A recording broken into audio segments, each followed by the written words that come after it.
Admiral Hyon stood on the bridge of the starship Indomitable, watching the stars through the massive viewport. He had served in Earth's military for 30 years, fought in the Mars Rebellion, and commanded fleets across the solar system. But nothing had prepared him for this moment. The communication console beeped 3 times, signaling an incoming transmission from an unknown source. The crew turned silent as the main screen flickered to life. The face that appeared was not human. Its skin was pale blue, almost translucent, with 4 eyes arranged in a diamond pattern across its elongated head. When it spoke, the words came through the translation software in a cold, emotionless voice. Attention, species of Sol 3. You are hereby notified by the Galactic Concordat that your kind has been classified as a restricted species. Your expansion into the galaxy is forbidden. Dr. Sora, Earth's leading expert in alien languages, leaned forward in her chair at the United Stellar Command headquarters in Seoul. She had dreamed of this moment for years, the first contact with alien life. But this was not the greeting she had imagined. Her hands trembled as she adjusted her headset, listening to every word carefully. The alien continued speaking, listing violations that humanity had apparently committed. Unauthorized use of faster-than-light travel, colonization without permission, aggressive territorial expansion. The list went on and on. Captain Mino, commanding officer of the Indomitable, clenched his fists. He was young for a captain, only 35 years old, but he had earned his position through skill and dedication. Sir, are they seriously telling us we need permission to explore space? He whispered to Admiral Hyon. The older man raised his hand, signaling for silence. The message was not finished. The alien's voice became even colder. The Galactic Concordat has governed this galaxy for 12,000 of your years. 47 species live under our protection and guidance. You will comply with the following demands. First, dismantle all colonies beyond your home solar system. Second, surrender all faster-than-light technology to Concordat authorities. Third, accept permanent quarantine within your star system. You have 30 Earth days to comply. Failure to obey will result in enforcement action. The screen went dark. For several seconds, nobody on the bridge spoke. Then the communication stations exploded with activity as reports flooded in from across Earth. Every major city, every military installation, every space station had received the same message. Humanity's first contact with alien life was an ultimatum. Yuna barely looked up from her workstation when the news broke. She was deep in the basement laboratories of the USC Weapons Division, surrounded by prototype devices and experimental technology. Her colleagues rushed into the room, shouting about the alien message, but Yuna simply nodded and returned to her calculations. She had been working on advanced defense systems for 3 years, and now it seemed her work might actually be needed. "Get me Admiral Hyon on the line," she said quietly. "Tell him I need to accelerate the testing schedule." The emergency session of Earth's unified government lasted 16 hours. Representatives from every nation gathered in Geneva, their faces projected on massive screens throughout the assembly hall. Admiral Hyon presented the military's assessment. "We know nothing about these aliens," he said, his voice steady and calm. "We don't know their numbers, their weapons, or their capabilities. But I know this. They believe they can threaten us into submission.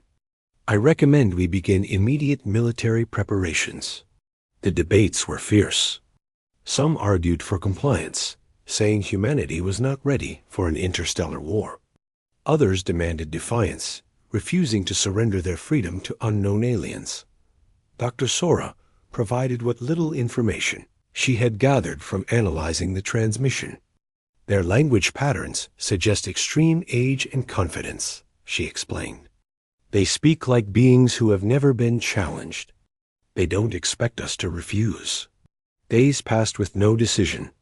The world watched and waited, divided between fear and anger. Then, on the 8th day after the ultimatum, something happened that changed everything. 3 colony ships, carrying settlers to a newly discovered habitable planet, simply vanished. One moment they were traveling through space, their signals strong and clear. The next moment, nothing. Only debris remained, scattered across thousands of kilometers of empty space. The USC dispatched rescue ships immediately. Captain Minho volunteered to lead the mission, taking the Indomitable to the last known coordinates of the colony ships. What they found made even the hardened veterans turn away in horror. The ships had not been destroyed by conventional weapons. They had been vaporized, reduced to atoms by some unknown energy. 847 civilians, including 200 children, had been killed instantly. A second transmission from the Concordat arrived that evening. The same pale blue alien appeared on screens across Earth, its 4 eyes staring without emotion. This was a demonstration of Concordat enforcement capability. Your compliance deadline remains unchanged. 20 days remaining. The unified government's vote was unanimous. Earth would not surrender. Earth would not kneel. The message sent back to the Concordat was simple and direct, written in every language humanity spoke and broadcast on all frequencies. We reject your demands.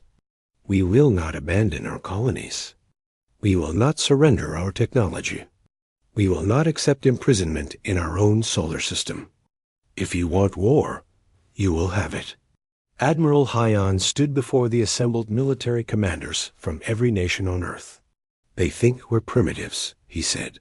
They think we'll be easy to conquer because we've only had space travel for a few decades. They don't know what humans are capable of when we're threatened with extinction. He activated a holographic display showing Earth's solar system. We have 20 days to prepare. I want every ship armed, every weapon ready, every soldier trained. We're going to show this Concordat what happens when you threaten humanity. Una worked without sleep, pushing her team to complete weapons that existed only in theory. Experimental railguns, quantum missiles, AI-guided defense drones. Everything that could kill, everything that could protect, was built and tested. Captain Minho took the Indomitable on patrol around Earth's outer colonies, watching the darkness of space for any sign of the approaching enemy. Dr. Sora analyzed every fragment of the alien transmissions, searching for weaknesses, for any information that could help humanity survive. The countdown continued. 15 days. 10 days. 5 days. Earth's fleets assembled in defensive positions throughout the solar system. Millions of civilians evacuated from the outer colonies to safer locations. Factories worked around the clock, producing ammunition, armor, and supplies. The entire human race prepared for war. On the final day of the ultimatum, Admiral Hyan received a report from the deep space monitoring stations. 3,000 alien warships had entered the solar system. The Concordat's Grand Armada had arrived, the largest military fleet ever assembled in galactic history. They were coming to enforce their demands, to teach humanity its place in the galaxy, to make an example of the species that dared to refuse their authority. Admiral Hyan looked at the tactical display showing the overwhelming enemy numbers. 3,000 ships against humanity's mere 200. Any rational analysis said Earth had no chance of survival. But humans had never been particularly rational when their existence was threatened. He opened a channel to every ship in the fleet, every military base, every armed station throughout the solar system. All units, this is Admiral Hyan. The enemy is here. They have come to destroy us. They have come to erase humanity from the galaxy. Show them why that was a mistake. All ships engage at will. The war had begun. The Concordat Armada spread across the outer solar system like a dark cloud blocking out the stars. 3,000 warships, each larger than Earth's biggest carriers, moved in perfect formation toward Neptune. Their hulls gleamed with strange metals that seemed to absorb light rather than reflect it. Energy shields shimmered around each vessel, creating ripples in space itself. The alien fleet was magnificent, terrifying, and completely confident in its superiority. General Dongwu watched the enemy approach from his command center deep beneath the mountains of Korea. He was 60 years old, his hair completely gray, but his mind remained sharp as a blade. He had studied warfare since childhood, reading every historical battle, every tactical manual, every strategic analysis ever written. The aliens had numbers and technology, but they had made one critical mistake. They assumed this would be easy. "Status report," Dongwu ordered. The officers around him called out updates from their stations. The fleet was in position. Weapons were armed. Defensive systems were active. Neptune's orbital stations had been evacuated, their skeleton crews ready to execute the planned strategies. Everything was ready. Captain Minho pushed the Indomitable to maximum speed, racing ahead of the main human fleet. His mission was reconnaissance, but everyone knew it was really a suicide run. The ship had been stripped of unnecessary equipment and loaded with sensors, cameras, and recording devices. If Minho died, at least his data would help the others fight more effectively. His crew of 150 volunteers sat at their stations, calm and ready. They had all written final messages to their families. They all knew they probably would not see Earth again. The first engagement happened near Neptune's largest moon. A Concordat patrol group of 50 ships encountered the Indomitable and immediately opened fire. Beams of pure energy lanced through space, each one capable of melting through a mountain. Minho's helmsman threw the ship into a spinning, evasive pattern, dodging between the attacks with incredible skill. "Return fire," Minho shouted. "Give them everything we have." The Indomitable was not a warship. It was an exploration vessel modified for combat, its weapons primitive compared to the alien technology. But what it lacked in power, it made up for in speed and maneuverability. Minho had trained his crew for exactly this scenario. The ship released a cloud of small missiles, each one guided by an artificial intelligence programmed for one purpose: find a target and destroy it. The aliens had never seen anything like it. Their point defense systems were designed to stop large projectiles and energy weapons, not thousands of tiny missiles swarming from every direction. The first Concordat ship died in a ball of fire as 16 missiles struck its hull simultaneously, overwhelming its shields through pure numbers. Then a second ship died. Then a third. Ji Woo sat in her dark apartment in Tokyo, surrounded by computer screens showing lines of code. She was 23 years old, the youngest person ever recruited into the USC Intelligence Division. Her specialty was hacking, breaking into systems that were supposed to be unbreakable. Now she faced her greatest challenge: cracking alien computer networks. The Concordat used quantum encryption and data structures completely unlike human technology. But Ji Woo had something the aliens didn't expect: human intuition and creativity. She had been working for 11 days straight, living on coffee and instant noodles. Her eyes were red from staring at screens. Her fingers ached from typing, but she was close to a breakthrough. The alien communication protocols had patterns, and patterns could be exploited. "Come on," she whispered to herself, entering another string of code. "Show me your secrets." The screen flickered. Data began flowing, raw information pulled from intercepted Concordat transmissions. Ji Woo's eyes widened as she read the translated text. Fleet movements, supply lines, command structures, and something else, something that made her blood run cold. A list of species names, 14 of them, marked with a single word in the alien language. The translation software identified it as cleansed. Ji Woo grabbed her phone and called directly to General Dongwu's command center. "Sir, I need to speak to the General immediately. I've found something in the alien communications. This isn't their first war against a young species. They've done this before, 14 times, and every single species was completely destroyed. The Battle of Neptune lasted 6 hours. The human defense fleet of 200 ships faced the Concordat's 3,000 in a battle that military historians would later call the most one-sided fight in history. Except it was one-sided in the wrong direction. The aliens expected to sweep through human forces like a knife through paper. Instead, they met a level of ferocity and tactical innovation they had never encountered.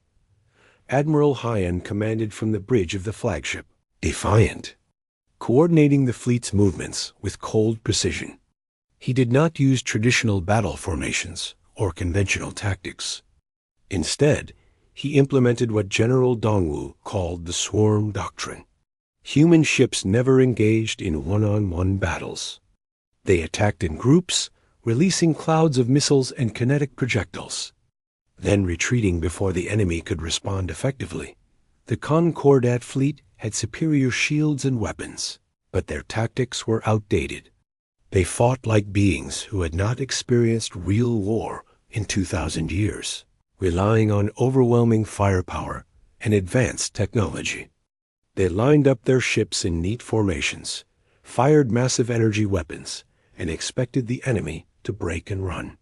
When humans refused to follow those expectations, the aliens had no backup plan. Wan Ho activated the first prototype weapons from his laboratory on Mars. He was 55 years old, had worked on military technology his entire adult life, and had always believed his weapons would never be used in actual combat. Now he watched his creations unleashed against an enemy that wanted to exterminate his species. The quantum cascade missiles were his masterpiece, designed to destabilize the exotic matter reactors that powered Concordat ships. When the first missile struck, the target vessel simply ceased to exist, its reactor imploding and taking the entire ship with it.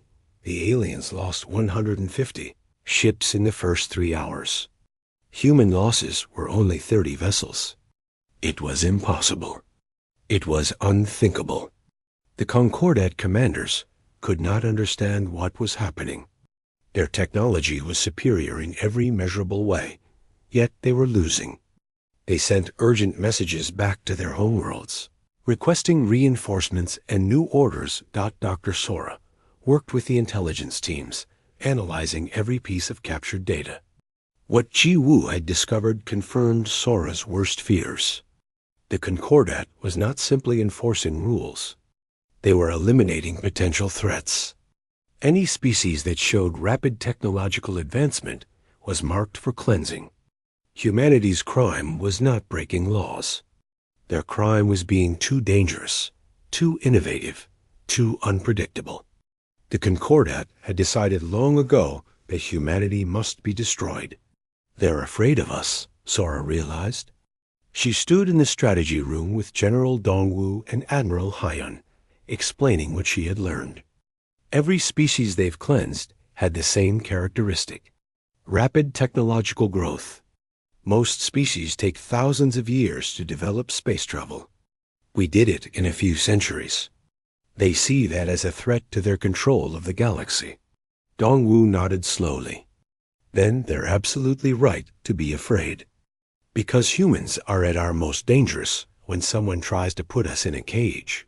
The Concordat regrouped and attacked again, this time with more caution. They deployed new weapons, adapted their tactics, and coordinated their assault with better precision. The second wave of battle was far more costly for humanity. Ships burned and died, crews were lost, defensive positions fell. But the humans did not break. They did not surrender. Every destroyed ship took alien vessels with it, sometimes ramming enemy carriers in final acts of defiance. UNA's defense systems proved their worth. Automated railgun platforms hidden throughout the outer solar system activated, firing solid metal projectiles at incredible velocities. The kinetic weapons were primitive by Concordat standards, just pieces of metal accelerated to near-light speeds. But they were devastatingly effective. Alien shields, designed to stop energy weapons, offered little protection against solid mass, traveling at relativistic speeds. Minho brought the heavily damaged Indomitable back to human lines after a running battle that had lasted 2 hours. His ship was barely functional, held together by emergency welds and the sheer determination of its crew. But the data they had gathered was priceless. Detailed scans of Concordat ships, recordings of their weapons, analysis of their tactics. Everything Earth needed to fight more effectively. As the sun set on the 10th day of battle, Admiral Hyan made a strategic decision. The human fleet began falling back toward Mars, appearing to retreat under pressure from the Concordat advance. The aliens, sensing victory, pursued with renewed confidence. Their commanders sent triumphant messages to the Concordat Council. The human resistance was breaking. Earth would fall within days. But General Dongwu smiled as he watched the tactical display. The aliens were following exactly the path he had predicted. Mars was not a fallback position. Mars was a trap. For 5 years, in complete secrecy, Wanho's teams had been building weapons installations across the Red Planet. 10,000 railgun emplacements, hidden beneath the Martian surface. Now powered up and targeted the approaching alien fleet. Admiral Hyan broadcast a message to every human ship, every military base, every armed station throughout the solar system. All units, fall back to Mars' defensive perimeter. Activate the array on my command. Let's show these aliens what happens when they chase humans into their own territory. The Concordat fleet entered Mars orbit, 3,000 ships hunting 200, expecting an easy final battle. They had no idea they were flying into the largest ambush in military history. Admiral Hyan waited until the enemy formation was perfectly positioned, trapped between Mars and the human fleet, with nowhere to run. Then he gave the order that would change the course of the war. Activate the array. Fire everything. Mars became a fortress of death in an instant. 10,000 railguns buried beneath the red sand opened fire simultaneously, creating a storm of metal that filled the space around the planet. Each gun launched solid projectiles at tremendous speed, firing again and again without pause. The math was simple and terrible. 10,000 guns, each firing 10 rounds per minute, meant 100,000 projectiles every 60 seconds. The Concordat fleet had no chance to react. Their shields, designed to deflect energy weapons, shattered under the impact of solid metal, traveling at impossible velocities. Ships broke apart, their hulls pierced by dozens of projectiles. Explosions bloomed across the battlefield like deadly flowers. In the first minute alone, 200 alien vessels were destroyed. In the first hour, over 1,000 ships became floating debris. Commander Nari led her stealth team through the wreckage of a disabled Concordat carrier. She was 32 years old, small and quick, trained in infiltration and sabotage. Her team of 20 specialists moved through the alien corridors like ghosts, mapping the ship's layout and searching for intelligence. The vessel was enormous, 10 tons larger than any human ship, with passages wide enough to drive vehicles through. They found the first aliens in what appeared to be a command center. The creatures were tall and thin, with pale skin and too many joints in their limbs. They moved slowly in the low gravity they preferred, their movements graceful but fragile. When Nari's team burst through the door with weapons ready, the aliens barely had time to react. Within seconds, the command center was secured without a single shot fired. The aliens were not warriors. They were administrators, scientists, technicians. The Concordat had not fought a real war in so long that they had forgotten what combat actually meant. Nari activated her communication device. General Dongwu, we've secured the alien database. Beginning extraction now. Back on Earth, Jiwoo received the data and immediately began analysis. What she found changed everything humanity knew about the Concordat. Their species had evolved on low-gravity worlds with thin atmospheres. They were physically weak, relying entirely on technology for protection. Most had never experienced violence in their entire lives. The Concordat maintained control of the galaxy not through military might, but through overwhelming technological superiority and the fear of their advanced weapons. But now they faced an enemy that was not intimidated, an enemy that fought back with a savagery they could not comprehend. Sergeant Taiyang crouched inside the boarding pod as it accelerated toward an alien warship. He was 28 years old, had served in the Marines for 10 years, and had trained for this exact scenario. Boarding enemy vessels in space, fighting in zero-gravity, close-quarters combat in narrow corridors. The Concordat had never experienced anything like this. They fought their wars from a distance, using long-range weapons and automated systems. They had no doctrine for hand-to-hand combat because they never allowed enemies to get that close. The boarding pod struck the alien hull with tremendous force, its cutting lasers slicing through the metal. Taiyang and his squad of 30 Marines poured through the breach, weapons ready. The aliens inside panicked. They had shields and energy weapons, but they had never trained for this kind of fighting. Marines moved through the ship systematically, room by room, corridor by corridor. The aliens tried to resist, but they were slow and uncoordinated. Within an hour, Taiyang's team had captured the entire vessel. Taking 300 alien crew members prisoner, Suji worked in her laboratory aboard the research station orbiting Earth. Surrounded by quantum computers and exotic physics equipment. She was 40 years old, had 3 doctoral degrees, and was considered one of the brightest minds in human science. Her latest project was the quantum cascade weapon, a device that could destabilize the exotic matter reactors used by Concordat ships. The theory was sound, but the weapon had never been tested in real combat until now. She watched the tactical display as the first cascade missiles struck their targets. The effects were immediate and devastating. Alien reactors began to fail, their carefully balanced exotic matter becoming unstable. Ships lost power, their shields collapsed, their weapons went offline. Some vessels exploded as their reactors went critical. Others simply went dark, drifting helplessly through space. Suji's weapon had given humanity a way to defeat even the largest Concordat ships without needing to match their firepower directly. The Battle of Mars continued for 6 more hours. The Concordat fleet, which had entered the system with 3,000 ships, was reduced to less than 800 functional vessels. The surviving alien commanders made the only logical decision. They retreated, fleeing back toward the outer solar system and sending desperate messages to their homeworlds, requesting massive reinforcements. Admiral Hyan watched them go without pursuit.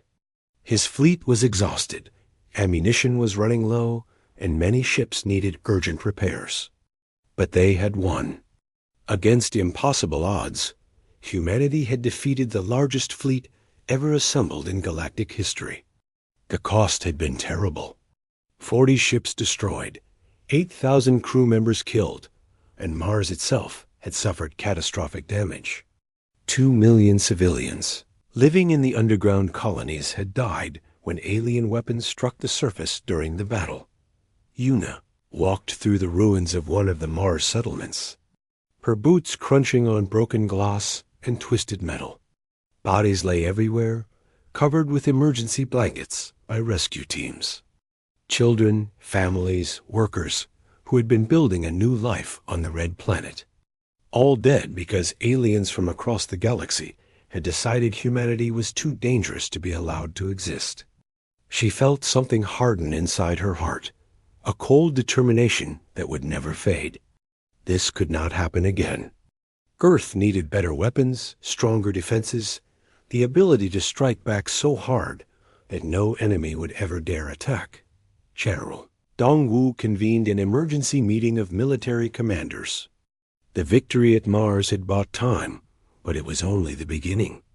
The Concordat had thousands of worlds, millions of ships in reserve.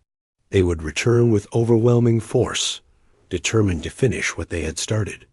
Humanity needed to change strategy. Defending was not enough. They needed to attack, to take the war to the enemy, to make the Concordat fear what would happen if they continued fighting. Operation Prometheus, Dongwu announced, revealing a plan that made even hardened officers go pale. We will not wait for them to attack Earth again. We will strike their homeworld simultaneously, forcing them to defend on multiple fronts. We will make this war so costly that they have no choice but to surrender. Captain Mino supervised repairs to the Indomitable while listening to the general's plan. It was insane. It was impossible. It was exactly what humanity needed to do. His ship had survived the battle, barely, and would need weeks of work before it could fly again. But Ming-Ho volunteered immediately for the first strike mission. "Where do you need me, sir?" Wan-Ho received new orders from military command. Build more weapons. Build bigger weapons. Build weapons that could destroy entire fleets, entire planets if necessary. He sat in his laboratory on Earth, staring at blueprints for devices that violated every known law of warfare. Antimatter bombs. Biological weapons tailored to alien physiology. Self-replicating combat drones that would spread like a plague. And the most terrible weapon of all, a device he called the Starbreaker. The Starbreaker could trigger a star to go supernova. It was the ultimate weapon, capable of destroying entire solar systems. Wan-Ho had designed it years ago as a theoretical exercise, never believing it would actually be built. Now he had orders to make it operational. He thought about the 2 million dead on Mars, about the 800 civilians vaporized as a demonstration, about the 14 species that had been completely erased by the Concordat. Sometimes, he realized, the only way to stop monsters was to become something even more frightening. Dr. Sora received intelligence, reports from Jiwu's hacking operations. The Concordat was fracturing. Several member species were questioning the war, unwilling to continue suffering such devastating losses for what they saw as a pointless conflict. The Velthris Empire, which had initiated the ultimatum to Earth, was facing internal political pressure. Some Concordat worlds were secretly negotiating with neutral alien nations, seeking ways to end the war without admitting defeat. But the hardliners in the Concordat Council refused any compromise. They had committed to destroying humanity and would not back down. To surrender now would be to admit that their entire system of galactic control was based on a lie. They could not allow a young species to defy them successfully. If humanity won, other species might rebel. The Concordat's 12,000-year reign would crumble. So they voted to escalate, to deploy their most powerful weapons, to pursue total genocide if necessary. Admiral Hyan received the intelligence reports and understood what it meant. There would be no diplomatic solution. The Concordat would never agree to peace while Earth still existed. This war would end with either humanity's extinction or the complete destruction of the Concordat's ability to make war. There was no middle ground. He called a meeting of Earth's unified government. The leaders of every nation gathered, their faces grim as Hyan explained the situation. The Concordat is preparing a weapon called the Planet Killer. Intelligence suggests it's designed to destroy Earth itself, making our world uninhabitable for thousands of years. They will deploy it within 30 days. We have two choices. We can try to defend against it, hope our technology is good enough to stop it. Or we can strike first, hit them so hard that they cannot continue fighting. The vote was not unanimous this time. Some leaders argued for continued defense, saying that attacking alien homeworlds would make humanity as evil as the Concordat. Others demanded total war, arguing that survival justified any action. The debate lasted 12 hours. In the end, the vote passed by a narrow margin. Operation Prometheus was approved. Humanity would take the war to the enemy. Strike teams would attack Concordat worlds across the galaxy. But more than that, humanity would send a message that could never be misunderstood. Admiral Hyan authorized the deployment of the Starbreaker against the Concordat's capital system, the heart of their empire, the symbolic center of their 12,000-year reign. Not as a threat, not as a warning, as an execution. Humanity would show the galaxy what war with humans actually meant. The Starbreaker was loaded onto the stealth ship Shadow of Earth in complete secrecy. Only 17 people in the entire solar system knew about the mission. Wanho personally supervised the installation of the device, his hands shaking as he connected the final circuits. The weapon was surprisingly small, barely larger than a refrigerator, but it contained enough destructive power to kill a star. Once deployed near the Concordat capital system's sun, it would trigger a cascade reaction that would turn the star into a supernova within hours. Captain Minho commanded the Shadow of Earth, chosen for this mission because he had proven his ability to survive impossible situations. His crew consisted of volunteers who understood they were likely flying to their deaths. The Concordat capital system was the most heavily defended location in the galaxy, protected by thousands of warships and automated defense networks. Getting close enough to deploy the Starbreaker would require skill, luck, and a willingness to sacrifice everything. The ship departed from Earth's orbit on a cold morning, using experimental stealth technology that rendered it nearly invisible to sensors. No celebrations marked its launch. No announcements were made. The Shadow of Earth simply slipped away into the darkness between stars, carrying humanity's ultimate weapon toward the heart of the enemy empire. Operation Prometheus began simultaneously across 47 different star systems. Human strike groups, each consisting of 20 heavily armed ships, emerged from faster-than-light travel and immediately attacked. The Concordat had never faced such coordinated aggression. For 12,000 years, they had been the ones who decided when and where battles occurred. Now they were reacting, scrambling to defend worlds that had not seen warfare in millennia. Commander Nari led the assault on a Concordat industrial world called Telvos Prime. The planet produced most of the exotic materials used in alien shield technology. Destroying it would cripple the Concordat's ability to build new warships. Her fleet dropped out of faster-than-light travel at the edge of the system and accelerated toward the planet at maximum speed. The automated defense platforms activated immediately, filling space with energy weapons and guided missiles. Nari's ships did not slow down or try to dodge. They fired quantum cascade weapons that disabled the defense platforms, then deployed hundreds of boarding pods toward the surface. The pods burned through the atmosphere like meteors, landing across the planet's industrial centers. Within minutes, human Marines were fighting alien security forces in the streets of cities that had never experienced war. Sergeant Tai Yang crashed through a factory wall, his power armor absorbing the impact. Around him, 30 Marines spread out and secured the area with ruthless efficiency. The alien workers fled in panic, their fragile bodies unable to withstand the physical demands of combat.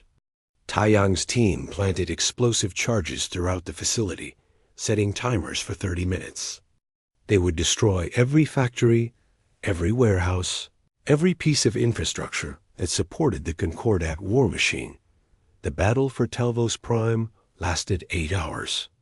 When it ended, the planet's industrial capacity was reduced by 70%. Smoke rose from burning factories, and the alien population huddled in shelters, terrified and confused. They had believed themselves safe, protected by the might of the Concordat. Now they understood that nowhere was safe anymore. General Dongwu watched reports flowing in from every strike group. 47 simultaneous attacks across the galaxy, each one targeting critical Concordat infrastructure. Military bases, shipyards, research facilities, communication hubs. Everything that supported their war effort was being systematically destroyed. The Concordat's carefully organized empire was falling apart under the assault. Their forces spread too thin to defend effectively. Una deployed her newest weapons during the attacks. Self-replicating combat drones, each one smaller than a human hand, programmed to seek out and destroy specific types of technology. Released on Concordat worlds, the drones multiplied rapidly, using local materials to build copies of themselves. They swarmed through alien cities, disabling power grids, communications networks, and transportation systems. The Concordat called them the Plague, a mechanical infection that spread faster than they could contain. Dr. Sora monitored alien communications, listening to the growing panic in Concordat transmissions. Member species were blaming each other for the disaster. Some demanded surrender. Others called for total mobilization. The unity that had held the Concordat together for 12,000 years was crumbling under the pressure of actual war. Sora felt no joy in their suffering, only a grim satisfaction that humanity's strategy was working. The Concordat Council held an emergency session to discuss the crisis. Representatives from 47 species argued and shouted, their careful diplomatic protocols breaking down under stress. The Velthris Empire's delegate demanded continued attacks on Earth, insisting that humanity must be destroyed regardless of cost. Other species refused, saying they would not sacrifice more lives for a war that could not be won. The council deadlocked, unable to reach a decision. Then news arrived that changed everything. The shadow of Earth had been detected near the Concordat capital system. Defense fleets were converging on Captain Minho's position, determined to stop whatever the human ship was trying to do. The Concordat Council immediately understood the implications. If humans had penetrated their most heavily defended system, nowhere was truly safe. Captain Minho pushed his ship to maximum speed, racing toward the capital system's star. Enemy ships surrounded him from every direction, firing weapons that lit up space like a second sun. The shadow of Earth's shields failed, and its hull began taking damage. Alarms screamed throughout the ship as systems overloaded and crew members died at their stations. Minho ignored everything except his mission. Get close enough to deploy the Starbreaker. Nothing else mattered. Shields down to 10%, his tactical officer reported, her voice steady despite the chaos. Hull breaches on decks 3 through 7. Life support failing. Keep us on course, Minho ordered. How much longer until deployment range? 90 seconds, sir. The ship shuddered as another volley of alien weapons struck home. Half the bridge consoles exploded in showers of sparks. Minho felt something warm running down his face and realized he was bleeding. The viewport showed the star growing larger, a massive ball of nuclear fusion that would soon become a weapon of unimaginable destruction. 60 seconds, more impacts. The ship was breaking apart around them, held together only by the determination of its crew. Minho thought about Earth, about the billions of people depending on him to complete this mission. He thought about the 2 million dead on Mars, the civilians vaporized as a demonstration. This was for them. This was to ensure it never happened again. 30 seconds. The Starbreaker was ready. Wanho's weapon, the device that would kill a star and everything in its system. 5 inhabited planets orbited the Concordat capital sun. 43 billion beings lived in those worlds. Most of them had nothing to do with the war. They were civilians, families, children. They would all die because their government had decided to threaten Earth with extinction. 10 seconds, sir. Deployment range achieved. Admiral Hyan's authorization code was already entered. The weapon was armed. All Minho had to do was press one button, and 43 billion aliens would die in nuclear fire. He hesitated, his finger hovering over the control. This was genocide.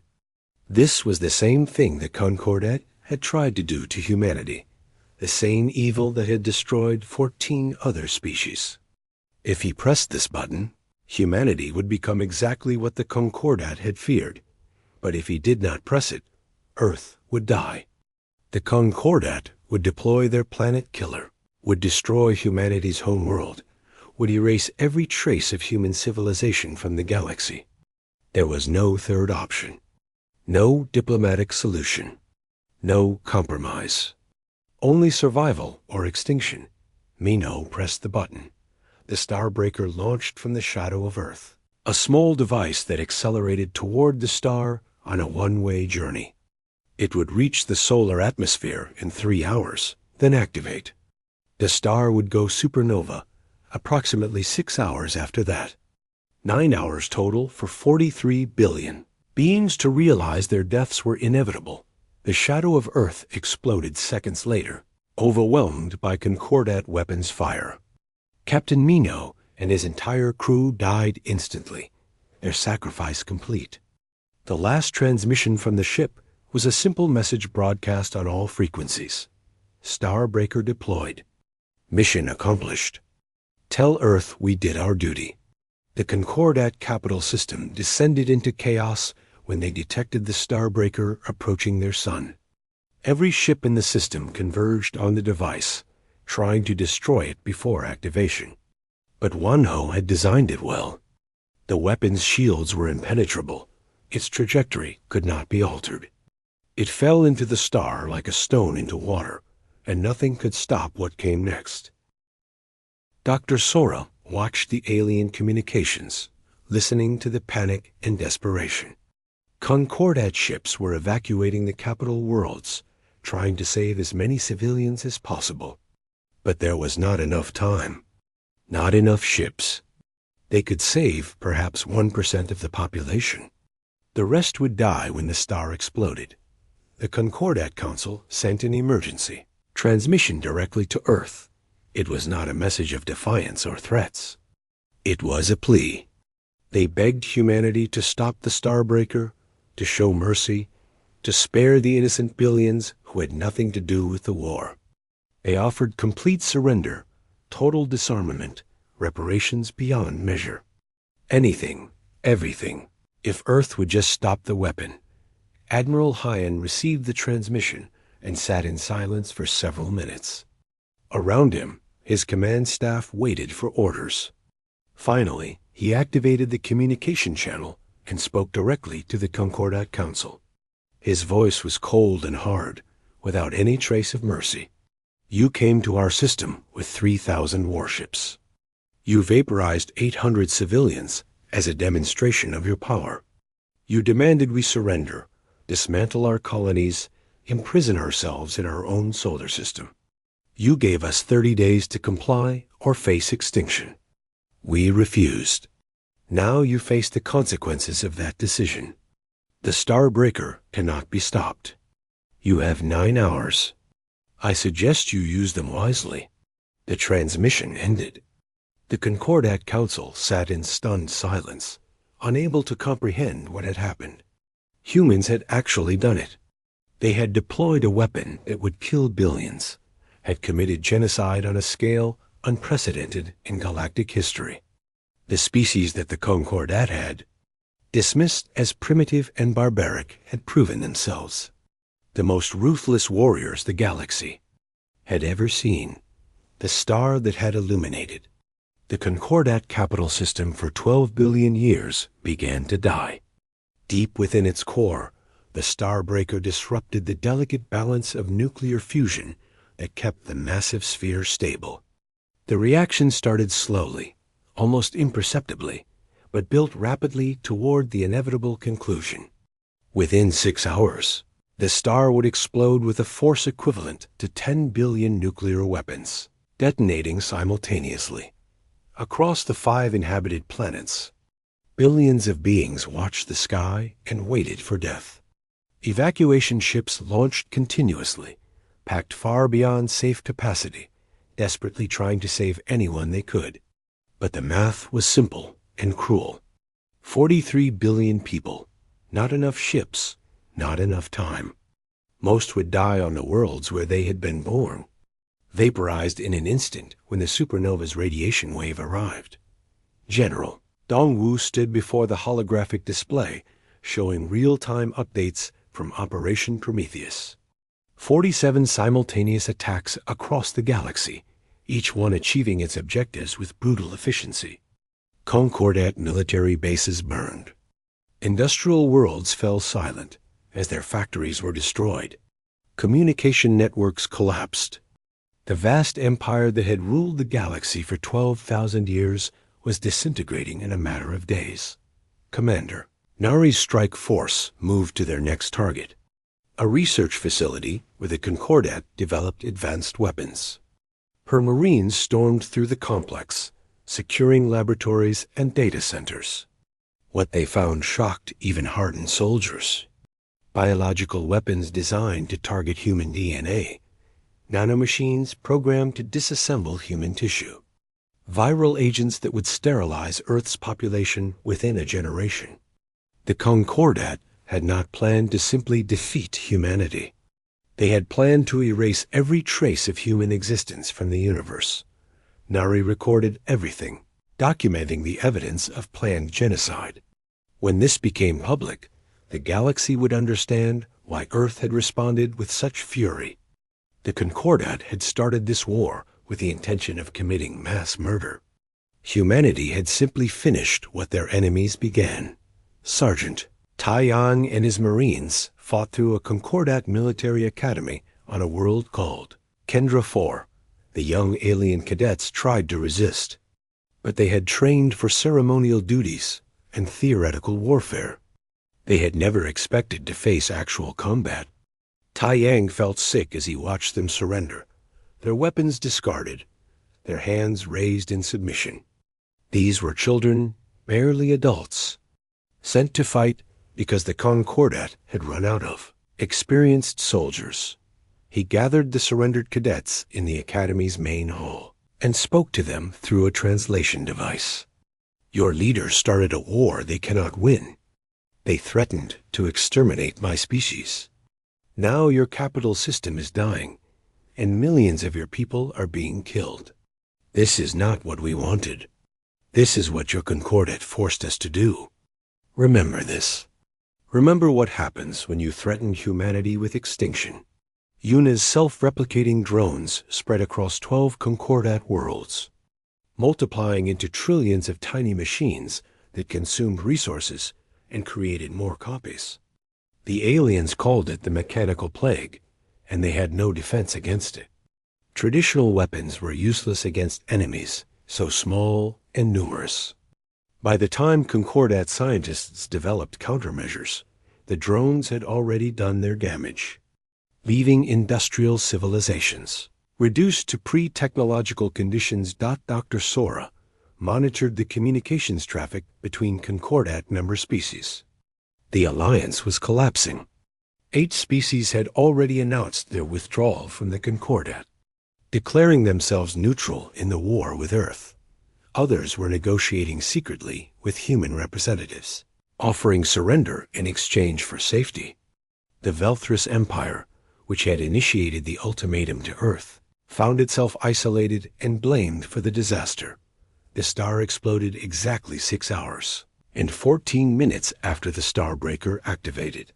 The supernova released more energy in 10 seconds than the star had produced in its entire lifetime. The radiation wave expanded outward at nearly the speed of light, incinerating everything in its path. The 5 inhabited planets, with their cities and cultures and billions of people, simply ceased to exist. The explosion was visible across half the galaxy, a new star burning brighter than anything else in the night sky. On Earth, people stood outside and looked up at the heavens, watching the distant light that represented 43 billion deaths. Some celebrated, saying the aliens deserved their fate. Others wept, horrified by what humanity had become. Admiral Hyon stood on his balcony in Seoul and watched the light in silence. Feeling the weight of those deaths on his soul, the Concordat Council, now operating from a temporary facility on a remote outpost, sent another transmission to Earth. This time it was an unconditional surrender. They agreed to every demand humanity made: dismantling of the Concordat's military forces, war crime tribunals for the leaders who had ordered the attacks on Earth, reparations to be paid over centuries, a permanent human seat on any future galactic government, complete access to all Concordat technology and scientific knowledge. Everything without reservation, without negotiation. General Dongwu presented the surrender terms to Earth's unified government. The debate was brief this time. Everyone understood that humanity had won, but the cost had been staggering. Not just the enemy deaths, but the moral cost of becoming the very thing they had fought against. Earth had committed genocide to prevent genocide. They had destroyed billions to save billions. History would judge whether that made them heroes or monsters. Admiral Hyon ordered the immediate halt of all offensive operations. Operation Prometheus ended after 17 days of continuous combat. Human strike forces across the galaxy ceased their attacks and began returning to Earth. The war was over. Humanity had survived. The Concordat had fallen. Wan-Ho deactivated the remaining Starbreaker devices, locking them in the deepest vaults humanity could build. The blueprints were classified at the highest level, accessible only to the most trusted officials. The weapons would remain ready, a deterrent against any future threats, but Wan-Ho hoped they would never be used again. The death of the Concordat capital system would forever stand as a warning to the galaxy about what happened when you threatened Earth. Captain Minho's sacrifice was honored with a memorial. In the center of Seoul, a simple stone monument bearing the names of everyone who died aboard the Shadow of Earth. Millions of people visited in the weeks after the war ended, leaving flowers and messages of gratitude. Minho had been willing to bear the moral burden of genocide so that others would not have to. His last words, "Tell Earth we did our duty," became the motto of the United Stellar Command. Commander Nari returned to Earth with terabytes of evidence documenting Concordat war crimes. The files were released to the public, broadcast across every human network, and shared with neutral alien species throughout the galaxy. The galaxy saw images of biological weapons designed to sterilize humanity, plans for the complete destruction of Earth, and records of 14 previous species that had been exterminated. The evidence made it clear that the Concordat had intended genocide from the beginning. Humanity's response, while terrible, had been survival. The war crime tribunals began 6 months after the surrender. Concordat leaders who had voted for Earth's extermination stood trial before a combined court of human and neutral alien judges. The proceedings were broadcast across the galaxy, a public accounting of what had happened and why. Many were found guilty and sentenced to imprisonment. The Velthers Empire's leadership, which had initiated the ultimatum, received the harshest penalties. Dr. Sora became Earth's first ambassador to the reformed Galactic Assembly. The new organization replaced the Concordat, designed with human input to prevent any single species from gaining too much power. Every species had equal representation. No species could be declared restricted. Military aggression was prohibited except in self-defense. Sora worked tirelessly to build bridges between humanity and the surviving alien civilizations, trying to create a future where war would not be necessary. Yuna continued her weapons research, ensuring that Earth would never again be caught unprepared. The technology developed during the war gave humanity a military advantage that would last for decades. Automated defense networks surrounded every human colony. Fleets of warships patrolled the borders of human space. Every settlement had shelters and evacuation procedures. The memory of the Concordat's attack would never be forgotten. Sergeant Tai Yang, promoted to colonel for his actions during the war, established new training protocols for human military forces. The war had taught valuable lessons about combat in space, boarding actions, and fighting against technologically superior enemies. Every Marine learned the tactics that had proven so effective against the Concordat. Earth's military became the most feared force in the galaxy, not because of their technology, but because of their willingness to do whatever was necessary to survive. 50 years after the war ended, the galaxy had transformed completely. The Concordat's empire was gone, replaced by a loose federation of independent species that cooperated through choice rather than coercion. Humanity had expanded across hundreds of star systems, their colonies thriving and secure. No species dared threaten Earth, because everyone remembered what happened to the last ones who tried. A new generation grew up hearing stories about the war. Children learned about Admiral Hyan's defense of the solar system, Captain Minho's sacrifice, Commander Nari's raids, and the terrible decision to deploy the Starbreaker. The stories were taught not as celebrations of violence, but as reminders of the cost of war and the importance of preventing future conflicts. Admiral Hyan retired to a small house in the mountains, spending his final years writing a memoir that became required reading at every military academy. He never claimed to be proud of what he had done during the war. Instead, he wrote honestly about the moral weight of his decisions, the nightmares that still haunted him, and the 43 billion deaths that could never be forgotten or forgiven. His final chapter was titled The Burden of Victory, and it ended with a simple statement: "We won because we were willing to become monsters. May future generations never have to make that choice." The monument to the war dead stood in Geneva, a massive wall of black stone inscribed with names. Human casualties numbered over 8 million military personnel and 3 million civilians. But it also listed the Concordat dead, all 43 billion of them, names recovered from alien databases and displayed for everyone to see. The monument's inscription read, "They declared war on our existence. We responded with fury. May this never happen again." Dr. Sora, now in her 80s, gave a speech at the monument on the 50th anniversary of the war's end. She spoke about the terrible price of survival, the moral complexities of total war, and the hope that humanity could build a better future. "We learned that we are capable of great evil when threatened with extinction," she said. "But we also learned that we can choose to be better. The galaxy will always remember what we did. It is our responsibility to ensure that memory leads to peace, not to more violence." In classified military installations across human space, weapons remained ready.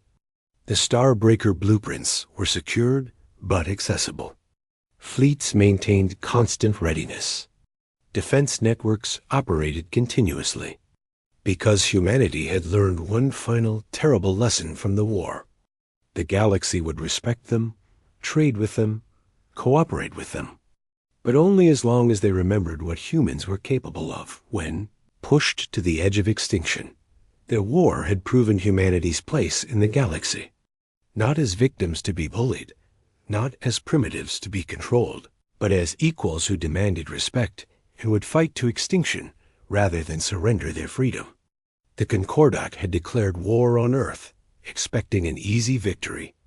Instead, they learned why you should never threaten a species that evolved as persistence hunters, that had spent their entire history perfecting the art of warfare, that viewed survival as the only law that truly mattered. The galaxy had declared war on Earth. Humanity had responded with cataclysmic fury. And now, 50 years later, that fury ensured peace. Because every species in the galaxy knew one simple truth: humans would rather burn the galaxy to ashes than kneel before anyone. And they had already proven they were willing to do exactly that.